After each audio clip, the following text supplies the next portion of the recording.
Inter అయిపోయిందా? Engineering ఎక్కడ join అవ్వాలా అని ఆలోచిస్తున్నారా? స్కిల్ జెన్ లో జాయిన్ అవ్వండి. 100% జాబ్ సాధించండి.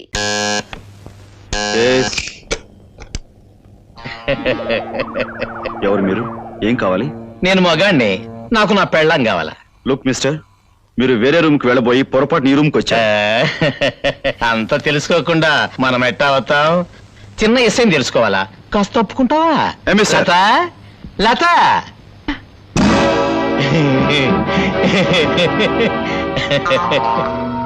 ఏటే మొహం సాటేస్తుండవు? రంకు మొగుడుతో కాలక్షేపం చేసే చోటుకి అసలు మొగుడు వచ్చాడనే? నీ సంగతి తేలుద్దారనే వచ్చానే. ఏమిటి దౌర్జన్యం? ప్రియా, ఇతను చెప్పేది నిజమా? నీకు పెళ్ళయిందా? ఇతను నీ భర్త? దాన్ని కట్టుకున్న ఎదురుగా పెట్టుకుని పెళ్ళయిందా, మొగుడుండాడని పిచ్చి ప్రశ్నలేస్తావేటి? అయినా నిన్ననేటి ప్రయోజనం? నా బంగారం మంచిది కానప్పుడు. ఏవే బంగారమా, ఇప్పుడు నిన్ను ఏడ్చేస్తే బాగుంటది. నేనే చెప్తాలే. మిస్టర్, ఇది చాలా అన్యాయం. ఇందులో ఆమె తప్పేం లేదు. నేను రమ్మంటేనే వచ్చింది. అట్టగా అయితే ఎవరు రమ్మంటే ఆడతా వెళ్ళి ఆడదాన్ని ఏటి చెయ్యాలంటావు?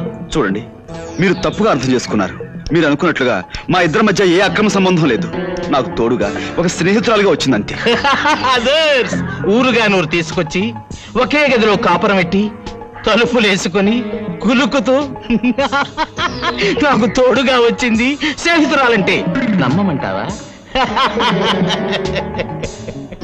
ఏటే బంగారు శిలక, నీ ఒంటిని ఈ పిస్తోల్లో ఉన్న గుళ్లతో తూట్లు తూట్లుగా పొడిస్తే గాని నాకు నా కోపం సల్లార్తే. ప్లీజ్. అయ్యో నా పిల్లని చంపేశాడు, నా పిల్లని చంపేశాడు. ఎవరో ఇక్కడ నేనున్నానయ్యా. నా పిల్లని చంపేశాడు బాబు, చంపేశాడు, నా పిల్లని చంపేశాడు. ఎంత పని చేసావయ్యా రవితేజ? నిజంగా నాకేం తెలియదు. ఇదంతా అన్యాయం. నువ్వంటే ఎవరు నమ్ముతారయ్యా?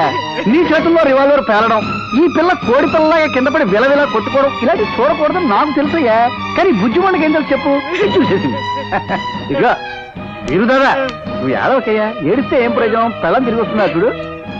ఈ పిల్లని తీసుకెళ్ళి మూడో కంటికి తెలియదు, ఇక్కడ ముగ్గురు ఉన్నాం కదా, నాలుగో కంటికి తెలియకుండా మన హోటల్ పక్కన పోయలేదు, ఆ పక్కన అక్కడ ఆ గోడ దగ్గర అక్కడ కప్పెట్టేసి ఈ దగ్గర నేను చూసుకుంటాను. నువ్వు వెళ్ళు. అంతే.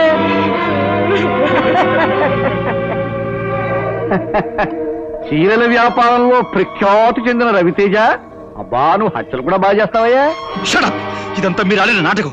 నేను ఇప్పుడే వెళ్ళి పోలీసుకి. అలాగే అలాగే, నీతో పాటు ఈ బుజ్జిమండ తీసిన ఫోటోలు కూడా ఇస్తాను తీసుకెళ్ళు, ఈ రివాల్వర్ కూడా ఇస్తాను తీసుకెళ్ళు. వేలుముద్ర నిపుణులు చూపించుకుంటారు. లేకపోతే మా వ్యాపారాన్ని నాశనం చేసి మమ్మల్ని అప్పులు పాలు చేస్తావే. ఇక నుంచి మేము చెప్పిన పని ఎలా చేయాలి? తప్పదు మరి.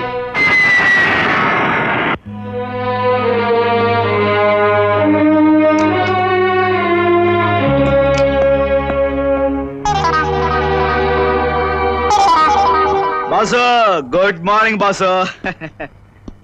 ఎక్కడ ఏ ఇబ్బంది లేకుండా బ్రహ్మాండంగా యాక్టింగ్ చేసేసాను బాసు. మీ బామర్ది గారికి 4 ఇచ్చే అలవాటు నీకు ఉందంట కదా, మరి నేను 4 ఇచ్చేసుకున్నాను. సిస్టర్ మాత్రం చాలా గౌరవంగా మేనేజ్ చేశాను బాసు. మీ ఇల్లు ఉంది, బ్రహ్మాండం అనుకో. ఇదిగో మన ఒప్పంద ప్రకారం మరి నాకు రావాల్సింది కొట్టే కొట్టే. Thanks boss, thanks. మళ్ళీ ఎప్పుడైనా మనతో అవసరం వస్తే కబురు చేయి.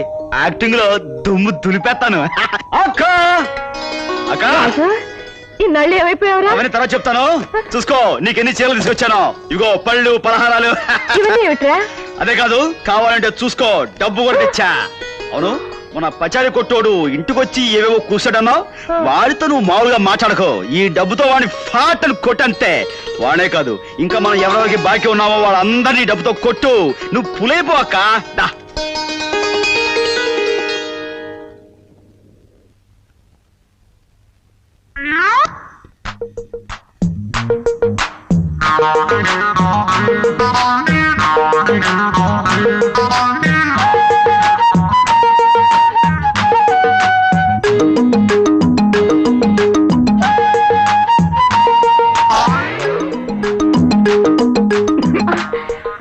నేను నీ కోసం ఏం తెచ్చానో చెప్పుకో. ఏం తెచ్చారు? పచ్చిమిరపకాయల బజ్జీలు తెచ్చారా? మ్మ్హ్. ఉల్లిపాయ పకోడీ తెచ్చారా? మ్మ్హ్. మీరు ఏం తెచ్చారు? ప్రేమ ఆ, గుండెల్లో పెట్టి తీసుకొచ్చాను. అది ఎలా ఇస్తారు? బాసు బాసు నువ్వు వచ్చేసావా? ఆనందంలో తనుగు పడిపోయాను. ఈ 10 రోజులు నోటికి తిండి లేదు, చేతులకు పని లేదు. అమ్మా నువ్వు వచ్చేసావు, చెయ్యి దొరదెట్టేస్తుంది. పద బాసు, సినిమా హాల్స్ అన్ని వెయిటింగ్. అవును రోయ్, సెకండ్ షో అయ్యాక వచ్చేస్తా కదా, ఆ, చేపల పులుసు పెట్టుంచు.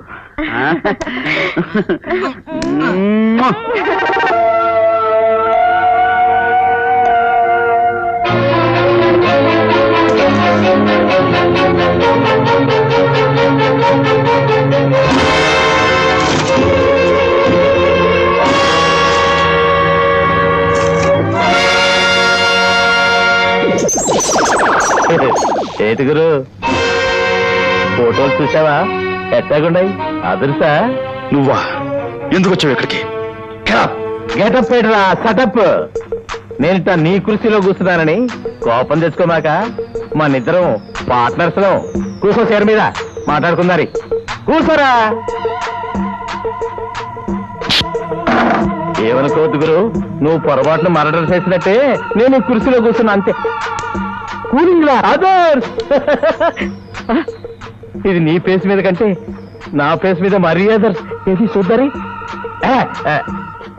ఎట్టగుంది? ఏటి గురు మాట్లాడు. కాఫీ. సార్ అని నన్ను పే, లేకపోతే గో అదర్స్. ఏటి గురు, 1/2 తాగుదామా? సారీ గురు, సారీ గురు, సారీ గురు. ఏటి క్యాసా? ఏది చూద్దరి? Thank you, thank you, Get out. Thank you.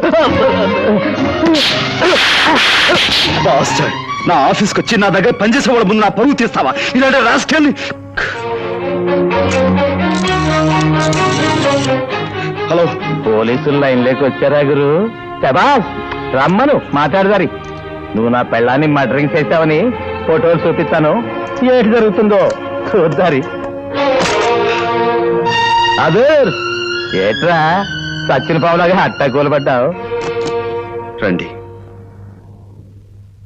Sir, Kerala party వాళ్ళు ఏజెన్సీ ఇవ్వమని మరీ గొడవ చేస్తున్నారు. ఎక్కువగా అడ్వాన్స్ కూడా ఇస్తా ఉంటున్నారు. వాళ్ళు ఇస్తానంటే నువ్వు తీసుకోవడమేనా? నాకు అక్కర్లేదు, వద్దని చెప్పా. సార్, మంచి అవకాశం సార్. కొట్టానంటే అదర్స్. మేమిద్దరం చెప్పేది ఒక్కటే కదరా రవి? అవును మేనేజర్, ఆ పార్టీని వెంటనే వెళ్ళిపోమని చెప్పండి. ఆగు.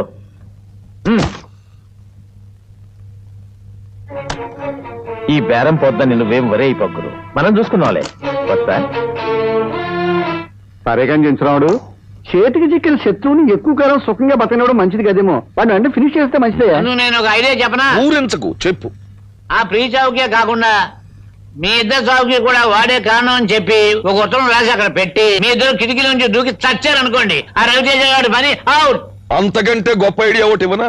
ఇవ్వండి. ఆ రవితేజ గారు రాసినట్టు ఒక ఉత్తరం రాసి నిన్ను ముక్కల కింద చీల్చేసి మూట కట్టేసి కిటికీలో అవతల మారేసామనుకో, నీ దరిద్రం మాకు వదిలిపోతుంది. ఎందుకు నాకెందుకు ఆమదం? ఇదిగో బాసు, నా చేతితో పనులు చేయించుకొని ఇష్టం వచ్చినట్లు కబుర్లు చెప్పుకుంటున్నారు. అసలు మన పెళ్లి చేసి ఏం చేశారు? చూద్దాంలేవయా, తొందర ఏముంది? చూద్దారని చెప్పి నన్ను ఊరుకోబెట్టారు. ఇక వెంటనే ఎస్ఐం తేలకపోతే మనకు శివాలు ఎత్తిపోతాయి. త్వరలోనే మన పెళ్లి జరిగిపోవాలి, లేదంటే అదుర్స్. ఇదిగా అదిరిపోతుందని చెప్తున్నాడు. అర్థమైంది, నువ్వు నోరు మూయి.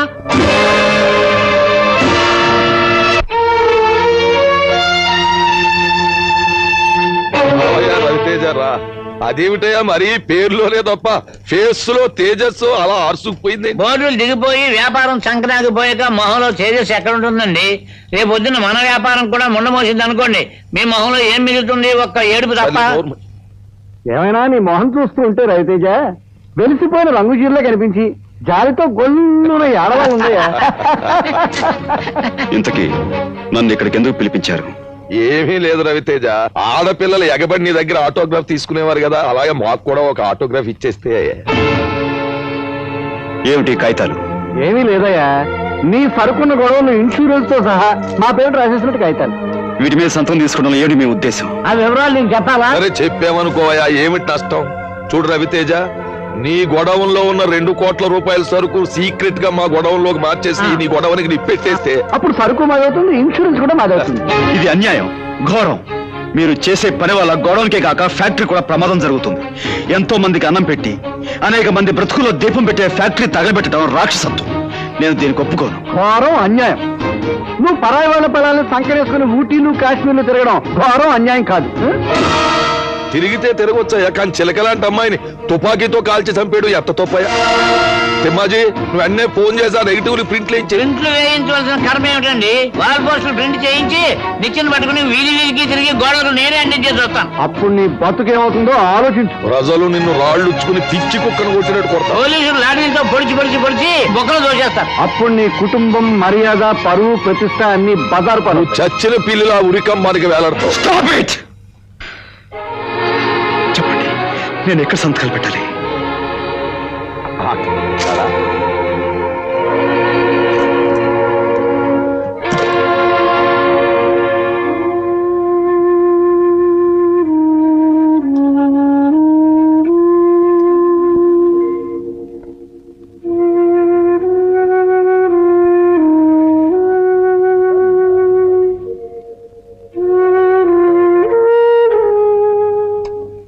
లలిత, తలనొప్పిగా ఉంది, కాస్త కాఫీ పంపించు. ఏం ఘనకార్యం చేసొచ్చారని రాగానే కాఫీలు టీలును. 3 పువ్వులు 6 కాయలుగా ఉన్న వ్యాపారాన్ని సర్వనాశనం చేయడం ఘనకార్యమే కదా బేబీ. మార్కెట్ లో మన బిజినెస్ కు మంగళహారతి పాడించి చాలా శ్రమ పడిపోయాడు. పాపం కాఫీ కాదు, హార్లిక్స్ బోర్నవిటాలు ఇస్తే ఇంకొంచెం ఎక్కువ లాస్ చేసాడని ప్రయత్నిస్తాడు. స్టాప్ ఇట్, నన్ను విసిగించకండి ప్లీజ్. అంటే మీరు ఇష్టం వచ్చినట్టు ప్రవర్తిస్తుంటే మేము ఊరుకోవాలా?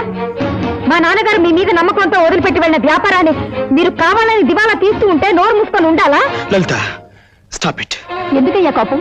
ఎందుకంట మా మీద కక్ష కట్టి మమ్మల్ని బజార్లో బెగ్గర్స్ గా చేయాలని గాని ప్లాన్?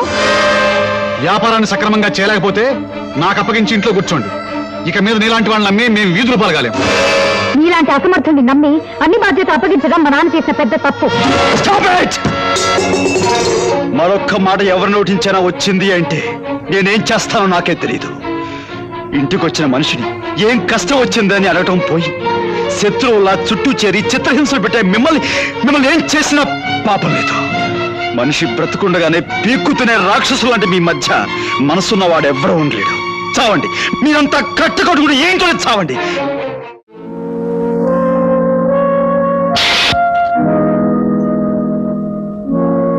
ఘనకార్యం చేసొచ్చారని రాగానే కాఫీలు టీలును.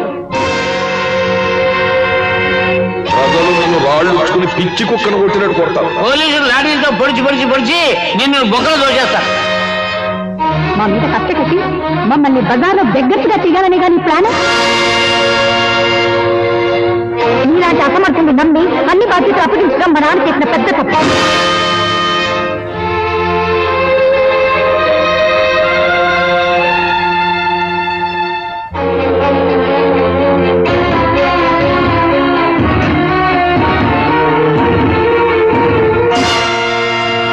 మాసు, దేవుడు చేస్తున్న పని నాగరాజు, నన్ను వదులు, వదులు. మాసు, నీకేమో మర్చిపోయిందా? నాగరాజు, వదులు, వదులు మాసు, వదులు నాగరాజు.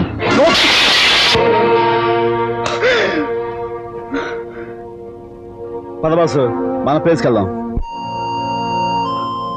నన్ను ఎందుకు రక్షించావు నాగరాజు? భలేవాడివే. భరించలేని ఈ బ్రతుకు నుంచి విముక్తి కోసం చావాలనుకున్న నన్ను ఎందుకు రక్షించావు నాగరాజు? చావడం పిరుకో చేసే పని. దమ్మున్న మగాడైతే ఏం వచ్చినా ఎదిరించి బతకాలా? పెద్ద మేము మాడుకున్నాం కదా, మధ్య దూరుతావేంటి? నువ్వు చెప్పాసు. చెబుతా నాగరాజు, మనసులోని ఆవేదాన్ని మరో మనిషికి చెప్పుకుంటే కొంతైనా శాంతి దొరుకుతుంది.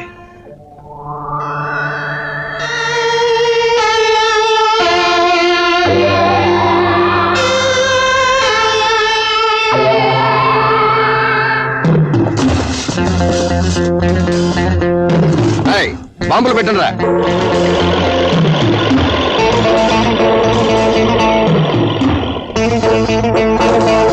ఈ పాటికి మనోళ్ళు బాంబులు పెట్టేసి ఉంటారు. మరో 10 నిమిషాల్లో గొడవను బూడిదైపోతుంది. ఆ గొడవను పేరిపోవడం కళ్ళారా మనం చూస్తేనే మనశ్శాంతి. ఒక పక్క పగబట్టిన పాము లాంటి చెంచురామయ్య మనుషులు, మరో పక్క నరకం లాంటి ఇల్లు. వీటి మధ్య వేరే మార్గం లేక చావాలనుకున్నాను. నీ మంచితనమే నీకు కష్టాలు తెచ్చిపెట్టింది బాసు. ఈ రోజుల్లో మెత్తగా ఉంటే లాభం లేదు. ఎదుటోడు కొడత అని లోపల కొట్టు చూపించాలి, అవతలోడు తంత అని లోపల తని చూపించాలి. బాసు, నిన్నెవరెవరు ఎలా కష్టపెట్టారో చెప్పావు కదా, ఇక నాకు చిన్న పర్మిషన్ ఇచ్చి చూడు, ఇక నేను రెచ్చిపోతా. ఏమంటావు? మీ okay, thanks. Oh జంబాసురే,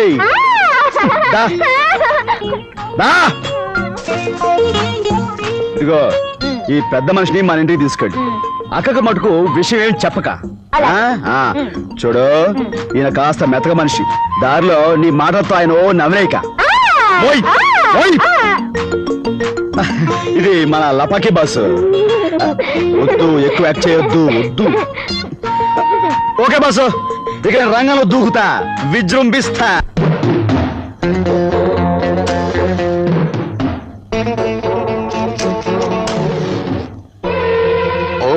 thank you very much sir.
ఏమిటయ్యా, గొడవలు పేలిపోతున్నట్టు మండిపోతున్నట్టు కనిపిస్తుందా? ఏది నాకు ఒకసారి చూసి ఆనందిస్తాను. నువ్వు చూసి ఆనందించడానికి ఏం లేదు, అక్కడ గోదావరి యథాతథంగా ఉంది. అదేమిటయ్యా, మన పథకం ప్రకారం పేలిపోవాలి అంటే మన ప్లాన్ దెబ్బతిందంటావా? దెబ్బతిన్నట్టే ఉంది. దెబ్బతినకి ఏమవుతుందండి? మంచి బాంబులు కొనవయ్యా బాబు అంటే ఆఫ్రేట్ వస్తున్నాయి కదండి, ఒక స్మగ్లర్ దగ్గర సన్నాసి బాంబులు కొన్నాడు. అక్కడ అవి చూసుమని ఉంటాయి, ఇప్పుడే తీసుకొచ్చి మనం మందులాగా ఆడుకోవాలి. పద, పద.